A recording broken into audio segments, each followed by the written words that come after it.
আল্লাহ পাক প্রথমে ছেলেদেরকে বললেন, শোনো, সূরা নূর 33 নম্বর আয়াত। আল্লাহ পাক ছেলেদেরকে বললেন, তোমরা তোমাদের চোখ নিচু রাখো। এটা আমাদের দায়িত্ব, প্রত্যেকটা ছেলের দায়িত্ব। বেগানা মেয়েকে দেখলে চোখটা কি করবে? নিচু। তাহলে আপনি সিরিয়াস হবেন, এক কথা। 2 নাম্বার, আল্লাহ পাক আমাদেরকে বললেন, তোমরা তোমাদের লজ্জাস্থানকে হেফাজত করো। কাদেরকে? আমাদেরকে, মানে ছেলেদেরকে। প্রথমে আল্লাহ পাক ছেলেদেরকে বললেন, চোখ নিচু করে রাখো, লজ্জাস্থানে হেফাজত করো। ঠিক আছে? সূরা বানী ইসরাঈল আল্লাহ পাক বললেন, জিনার ধারের কাছেও যেও, ধারের কাছেও যেও। আল্লাহ পাক আরো বললেন, যদি কেউ জিনা করে ফেলে, সূরা নূরে, তাহলে তাকে 100টা বেত্রাঘাত করতে হবে। কয়টা? 100টা, এবং 1 বছরের জন্য তাকে বহিষ্কার করতে হবে। আল্লাহ পাক শাস্তিও দিন, শুধু তাত্ত্বিক বিধান দেন নাই, শাস্তিও দিয়েছেন। কারণ শুধু তাত্ত্বিক বিধান দিয়ে হবে? আমি যদি ওয়াজ করে বেড়াই, ভাই মদ খায় না, মদ খায় না, কোনো শাস্তি না অ্যাপ্লাই করি, তাহলে কি মদ ছাড়বে মানুষ?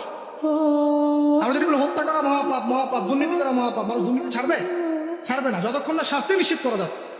আল্লাহ পাক তাত্ত্বিক কথা শুরু করলেন না, শাস্তিও নিশ্চিত করলেন। তারপর আল্লাহ পাক আরো বললেন, যদি বিবাহিত কোনো ব্যক্তি ব্যভিচার করে, তাহলে তাকে রজম করতে হবে, মাটিতে পুঁতে তাকে পাথর নিক্ষেপ করে হত্যা করবে। ঠিক আছে? শাস্তি। এরপরে দেখেন, আল্লাহ পাক মেয়েদেরকে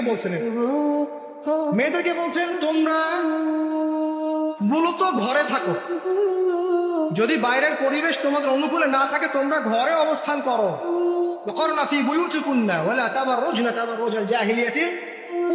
তোমরা মূলত ঘরে থাকো। জাহিলি যুগের মেয়েরা যেভাবে নিজেদেরকে প্রদর্শন করে বেড়াতো, এই কাজটা তোমরা করো না। যদি করো, তাহলে সমাজে বেয়াপনা, ফায়সা বেড়ে যাবে, তোমরা নিজেরাই ক্ষতিগ্রস্ত হবে, যেটা আমরা হচ্ছে।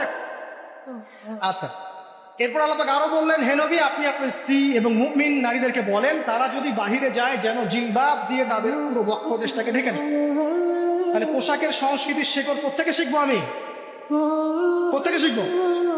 আল্লাহ পাক কর্তৃক নাজিলকৃত সর্বশেষ ঐশী গ্রন্থ থেকে শিখবো নাকি? যে বইয়ের মধ্যে কোনো ভুল নাই, সেটাই তো আমার শেখার মাধ্যম হবে নাকি? নাকি যে দর্শনে 1000টা ভুল, সেটা শিখবো আমি? আল্লাহ পাক এখানে বলছেন, মুমিন নারীদেরকে বলো, বাইরে গেলে পরে তারা যেন জিলবাব দিয়ে, কাপড় দিয়ে সুন্দর করে বক্ষদেশ ঢেকে রাখে। বোরখার কথা এখানে নাই শব্দে। ঠিক আছে? ঢেকে রাখা, ঢিলে ঢালা পোশাকের কথা এসেছে। আচ্ছা, আসেন, আল্লাহ পাক আরো বললেন যে তোমরা অমুক অমুক অমুক অমুক, যেমন আপনার বাবা, আপনার ভাই, আপনার এই যে সন্তান, এই যে মাহারাম যারা আছে, এদের সামনে ছাড়া অন্যদের সামনে যখনই যাবে, তোমরা কিন্তু হিজাব করো, অবলম্বন। আল্লাহ পাক হিজাবের বিধান দিলেন, চক্ষু নিচু করতে বললেন, লজ্জাস্থানের হেফাজত করতে বললেন, এবং যদি এর পরেও কেউ ভুল করে ফেলে, তাহলে আল্লাহ পাক শাস্তির কথা বলেন। আল্লাহ পাকের সিস্টেমটা সুন্দর হলো না? এই সিস্টেম